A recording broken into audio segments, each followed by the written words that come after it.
This is the story of a man named Stanley. Stanley worked for a company in a big building where he was employee number 427. Employee number 427's job was simple. He sat at his desk in room 427 and he pushed buttons on a keyboard. Orders came to him through a monitor on his desk, telling him what buttons to push, how long to push them, and in what order. This is what employee 427 did every day of every month of every year. And although others might have considered it soul-rending, Stanley relished every moment that the orders came in, as though he had been made exactly for this job. And Stanley was happy. And then one day, something very peculiar happened. Something that would forever change Stanley. Something he would never quite forget. He had been at his desk for nearly an hour when he realized that not one single order had arrived on the monitor for him to follow. No one had showed up to give him instructions, call a meeting, or even say hi. Never in all his years at the company had this happened, this complete isolation. Something was very clearly wrong. Shocked, frozen solid, Stanley found himself unable to move for the longest time. But as he came to his wits and regained his senses, he got up from his desk and stepped out of his office.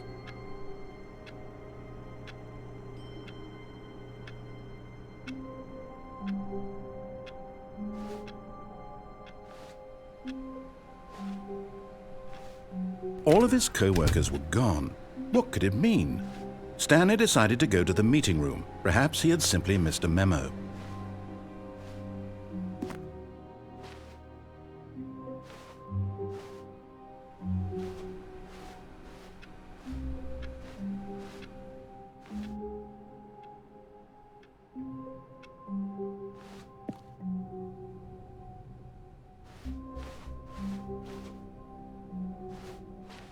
When Stanley came to a set of 2 open doors, he entered the door on his left.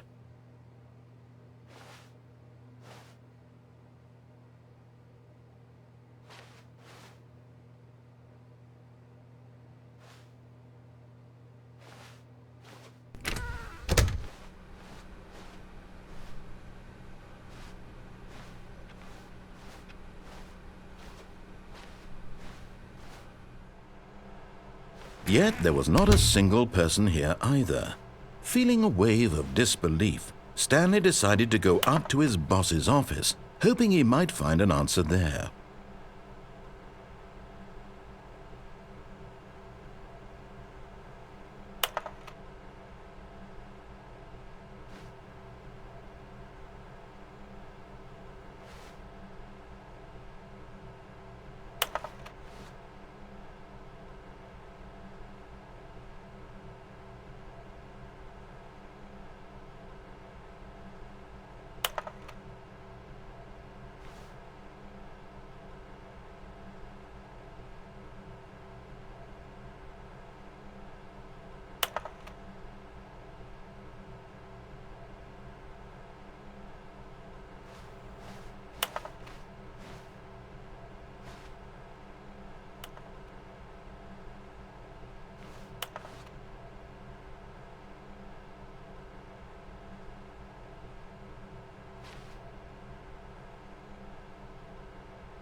Coming to a staircase, Stanley walked upstairs to his boss's office.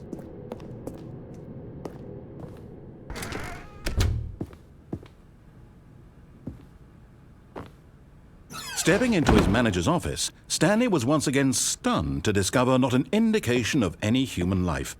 Shocked, unraveled, Stanley wondered in disbelief who orchestrated this, what dark secret was being held from him.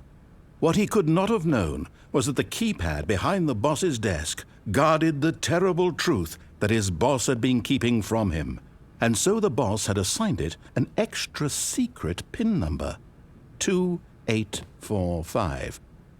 But of course, Stanley couldn't possibly have known this. Yet incredibly, by simply pushing random buttons on the keypad, Stanley happened to input the correct code by sheer luck. Amazing. He stepped into the newly opened passageway.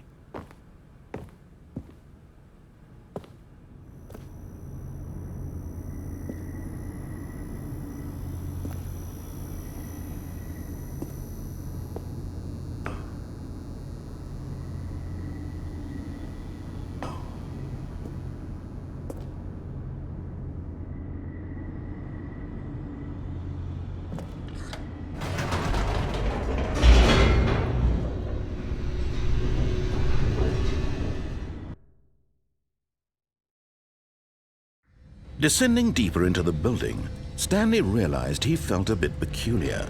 It was a stirring of emotion in his chest, as though he felt more free to think for himself, to question the nature of his job. Why did he feel this now, when for years it had never occurred to him? This question would not go unanswered for long.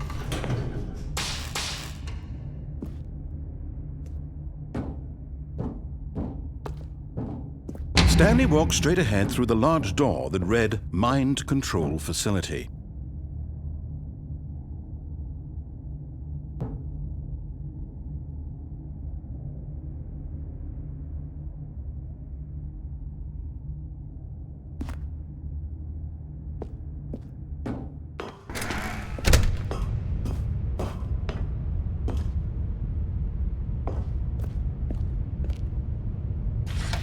The lights rose on an enormous room packed with television screens. What horrible secret did this place hold? Stanley thought to himself. Did he have the strength to find out?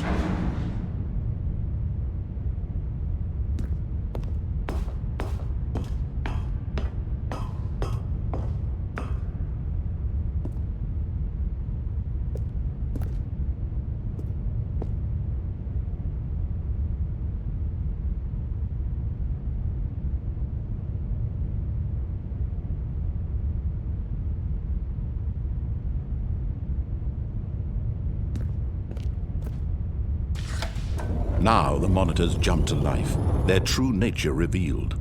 Each bore the number of an employee in the building, Stanley's co-workers. The lives of so many individuals reduced to images on a screen, and Stanley, one of them, eternally monitored in this place where freedom meant nothing.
This mind control facility, it was too horrible to believe. It couldn't be true.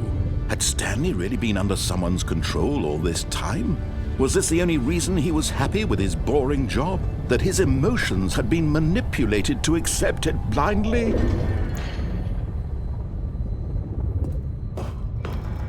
No, he refused to believe it. He couldn't accept it. His own life in someone else's control? Never! It was unthinkable, wasn't it? Was it even possible? Had he truly spent his entire life utterly blind to the world? But here was the proof, the heart of the operation. Controls labeled with emotions, happy or sad or content, walking, eating, working, all of it monitored and commanded from this very place.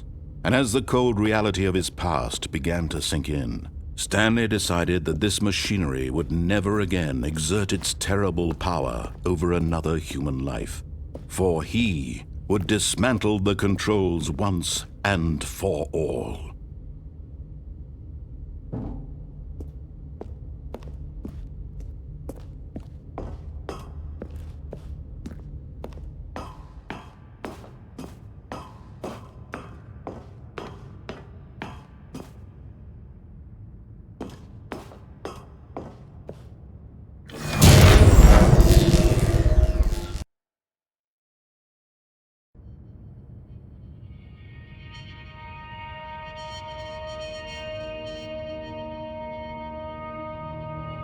Blackness and a rising chill of uncertainty.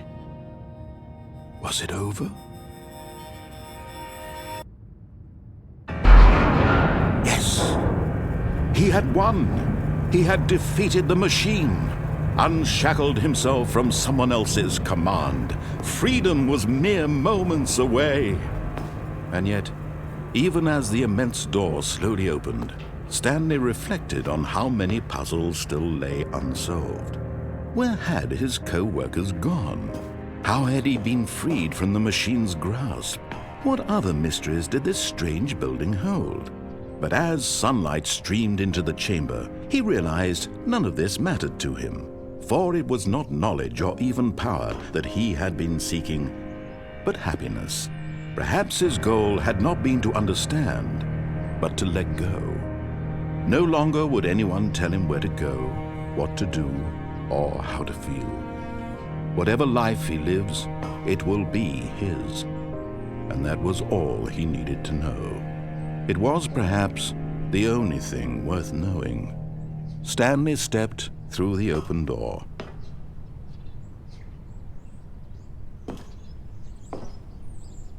Stanley felt the cool breeze upon his skin, the feeling of liberation, the immense possibility of the new path before him. This was exactly the way, right now, that things were meant to happen. And Stanley was happy.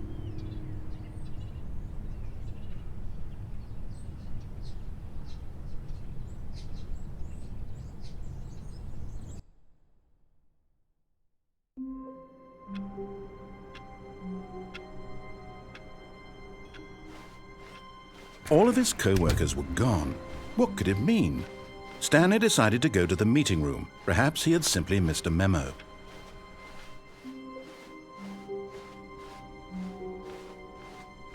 When Stanley came to a set of 2 open doors, he entered the door on his left.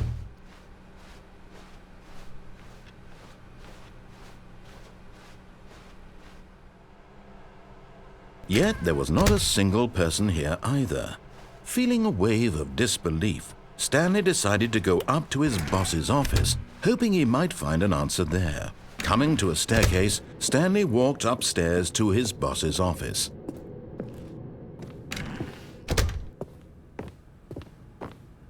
Stepping into his manager's office, Stanley was once again stunned to discover not an indication of any human life. What could it mean? Stanley wondered aloud to nobody. He began wildly tearing through papers on the boss's desk, pulling books off the shelf, looking behind paintings, desperate for clues to his situation. But his attention was caught by a keypad behind the boss's desk. What could its purpose be? In fact, this keypad guarded the terrible secret that lay buried below his feet. And so the boss had assigned it an extra secret PIN number, 2845. But of course, Stanley couldn't possibly have known this.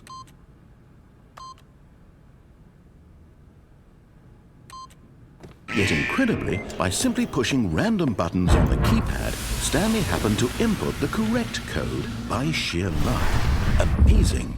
He stepped into the newly opened passageway.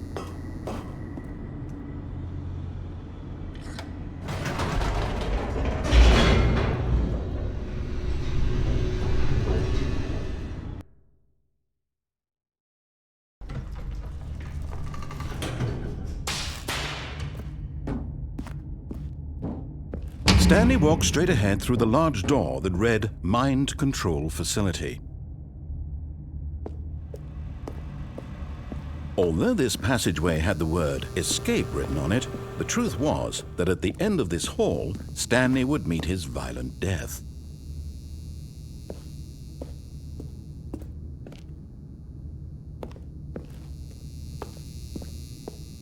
The door behind him was not shut. Stanley still had every opportunity to turn around and get back on track. At this point, Stanley was making a conscious, concerted effort to walk forward and willingly confront his death.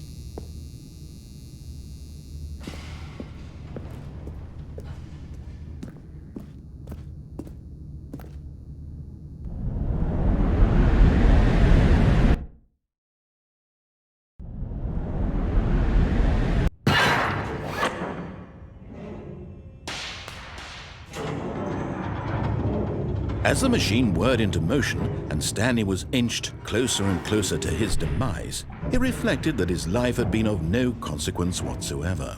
Stanley can't see the bigger picture.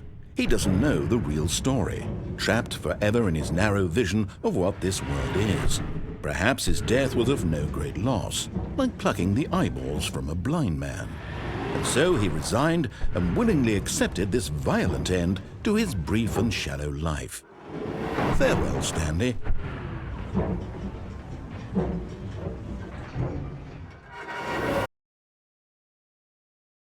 "Farewell, Stanley," cried the narrator, as Stanley was led helplessly into the enormous metal jaws.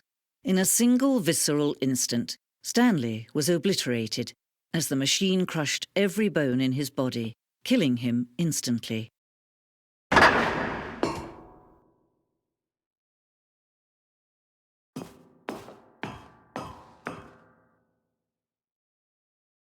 And yet it would be just a few minutes before Stanley would restart the game, back in his office, as alive as ever. What exactly did the narrator think he was going to accomplish? When every path you can walk has been created for you long in advance, death becomes meaningless, making life the same. Do you see now? Do you see that Stanley was already dead from the moment he hit start?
Oh, look at these two. How they wish to destroy one another. How they wish to control one another. How they both wish to be free.